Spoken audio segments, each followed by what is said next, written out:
Bom, estou aqui com o André Marsiglia, que é advogado constitucionalista, especialista em liberdade de expressão, liberdade de imprensa, e que recentemente assumiu aí a defesa do portal de notícias de Paraná News, né? André, eu gostaria de agradecer aí por ter aceito meu convite, né? Eu sei que a sua agenda é bem lotada. Parabenizar você pelos debates que tem promovido aí em torno do Brasil, né? E pela paciência, né? E, acima de tudo, pela resistência em discutir um tema, né? Ainda mais o tema que envolve liberdades, né? Ainda mais no Brasil tão autoritário, né? Num país tão autoritário como o nosso. Obrigado aí por ter aceito o convite. Imagina, boa tarde, um prazer. E é uma luta contínua, não é? No Brasil, falar de liberdade é uma briga diária. A gente tem não só que lutar judicialmente, mas conscientizar as pessoas da importância dessa luta. Certo. Eu vou fazer um breve contexto aqui para as pessoas, às vezes elas não estão sabendo do que aconteceu, né? O site de Paraná News fez uma publicação na semana passada, e nessa publicação eles fizeram a imagem, né? Nessa imagem estava escrito em letras garrafais: deputados do PL que votaram a favor do PL da Globo e @PL da Globo não, né? Colocaram ali o nome de vários deputados, dentre as quais ali é a Silvia Cristina, né? A deputada Silvia Cristina. Logo depois, bem na legenda, eles escreveram: urgente, o requerimento de urgência do projeto da lei da lei da Globo, do projeto de lei da Globo foi aprovado. O projeto em si deve ser votado nos próximos 100 dias. Silvia Cristina está inclusa entre os parlamentares federais do Partido Liberal que votaram sim à censura, né? André, no seu ponto de vista, há algum excesso ou alguma ilegalidade nessa publicação? Pois é, você vê, Leone, não há nenhuma ilegalidade, inclusive a gente vai, obviamente, depois levar isso aos autos, mas a documentação não foi uma alegação simplesmente qualquer, não é? Até porque não é assim que se faz. Então, há fontes para isso, há documentação robusta para que essa afirmação tenha sido publicada, e a partir do momento em que isso está documentado, não é? Por mais que isso possa trazer algum transtorno aos políticos, isso faz parte do debate. E os deputados e, de alguma forma, as autoridades em geral precisam estar confortáveis com o fato de que a imprensa exerce e tem esse papel de fiscalização do que eles fazem durante o seu ofício. Aliás, esse não só um direito da imprensa, é um dever da imprensa, fiscalizar o poder público, estar atento ao que eles fazem, documentar, registrar, informar a população. É um direito do jornalista, é um dever do jornalismo e é um direito das pessoas a receberem as informações, e é assim que funciona a democracia. Qualquer coisa que não seja isso é algo fora do jogo democrático, e, sem dúvida alguma, qualquer interferência judicial nesse jogo democrático é um ato de censura. Certo. André, na decisão, né, o juiz Maximiliano Deitos, né, ele até escreveu lá que censura prévia é proibida e tudo mais, mas ele alegou, né, que a publicação ela induzia, né, o leitor ao erro, né? No seu ponto de vista, houve censura prévia e o fato de uma publicação induzir um leitor ao erro, né, já é suficiente para poder se retirar essa matéria, retirar essa publicação? É, não existe induzir leitor ao erro. O jornalismo induz o leitor à reflexão.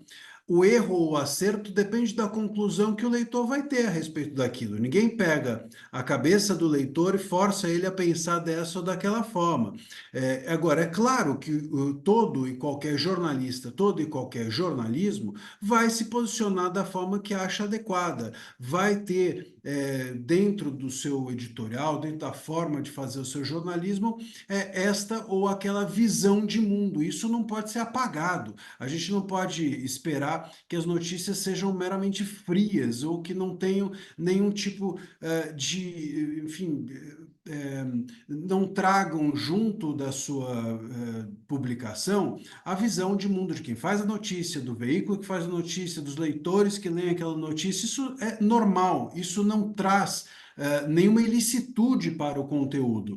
Ao contrário, isso faz com, ou deveria fazer com que, do outro lado, se alguém entendeu que houve, sei lá, algum tipo de tendência a favorecer esse ou aquele ponto de vista, então que se crie o debate, que se dê a resposta a isso, que se manifeste dentro do jogo democrático, mas não recorrendo ao judiciário e muito menos o judiciário retirando conteúdos ou determinando a retirada de conteúdos do ar. A exclusão de conteúdo é sim censura prévia, não importa se ela foi feita depois da publicação, mas a censura prévia significa inibir a possibilidade de que o leitor chegue a uma publicação. Isso é considerado censura prévia. E na decisão, inclusive, há a menção de que não se publique novamente, ou seja, censura prévia de novo, porque impede-se no futuro novas publicações a respeito do tema. Certo. André, eu não sei se você pode me adiantar, né? Mas o que a defesa pretende fazer a partir de agora? Bom, ainda a gente acabou de tomar pé dos documentos, estamos ainda analisando as questões todas e avaliando a melhor estratégia. O site ainda não foi sequer, inclusive, citado, mas a gente pretende, com urgência, tomar essas medidas reativas à censura, porque isso temos urgência, não só no sentido de revertermos essa decisão, como também no sentido de mostrarmos de uma forma geral à opinião pública, né, que não aceitamos qualquer tipo de descredibilização do jornalismo feito pelo site. Então, isso é relevante, isso é urgente, isso vai ser feito rapidamente. Na próxima semana, muito provavelmente, a gente já terá as medidas tomadas. Agora, é necessário se entender que, basicamente, o que tem a ser feito é mostrar isso, mostrar que o jornalismo teve a intenção de informar, que foi documentado e que, não, e que assim, a decisão judicial é totalmente desproporcional àquilo que foi feito pelo jornalista. Inclusive, quando há qualquer tipo de decisão como essa, eu fico pensando como nós somos incongruentes no país, né? Na semana passada, nós tivemos uma decisão no STF condenando o assédio judicial a jornalistas, que é justamente o ajuizamento de ações reiteradas ou múltiplas contra jornalistas, e entendendo-se que jornalistas seriam apenados apenas quando houvesse uma grave culpa ou uma intenção deliberada de fraudar o debate público com uma publicação. Pois é, aí passam-se poucos dias, a gente tem o jornalismo, não só o jornalismo do site em questão, como também, enfim, diversos outros casos que a gente vê o dia inteiro sob censura ou o jornalismo partindo sempre do pressuposto que o jornalista quer causar algum mal, quer induzir o leitor, ou que o jornalista é uma pessoa sempre passível de cometer a qualquer tempo um crime. Então a gente precisa descriminalizar o jornalismo, entender a função relevante que possuem os jornalistas hoje em dia, na internet, sobretudo, nas redes sociais, sobretudo, de alguma forma esclarecer ou fomentar o debate público. Certo. André, nos últimos tempos, né, os juízes de primeiro grau, segundo grau, eles têm se sentido muito confortáveis, né, em tomar esse tipo de decisão. Eu não sei se essa é uma impressão só minha, né? Você tem essa impressão também? E por que desse motivo, né? Será que isso tem a ver aí com essa dureza com que o STF também tem tratado sobre o assunto? Pois é, sabe, Leone, uma coisa que eu fico sempre pensando, o último juiz, que é o STF, e o primeiro juiz, que é o juiz de primeira instância, que avaliam um caso, eles precisam sempre ter um necessário cuidado com as questões que estão sendo avaliadas. O último, porque não tem mais a quem recorrer. E o primeiro, porque aquele assunto ainda está muito imaturo. E a gente tem visto uma dureza imensa no STF nos últimos tempos, infelizmente, e isso, sem dúvida alguma, espelha toda a cadeia de juízes e magistrados do país. E um juiz de primeira instância, ele precisa, sobretudo, entendo eu, no momento em que ainda sequer foi apresentada a defesa, como é o caso, uma decisão liminar sem se ouvir a parte contrária, é necessário que se pressuponha a liberdade de expressão como regra, e não a possibilidade de sua restrição como regra. Na dúvida, é necessário que fique no ar uma publicação.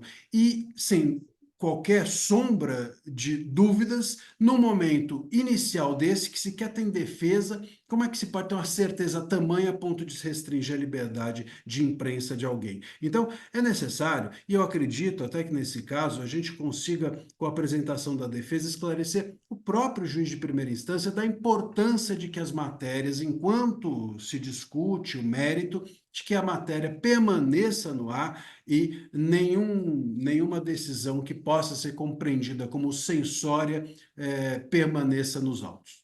Sério. André, eu agradeço, tá, a sua disponibilidade, ok? Sempre um prazer imenso estar falando com você. E a gente vai abrir espaço também, caso os outros advogados da parte contrária queira se manifestar. Mas muito obrigado por ter esclarecido e por ter aceito aí novamente o convite, viu? Eu que agradeço, Leone, estou sempre à disposição. Um abraço a você e aos seus espectadores. Um abraço, até mais.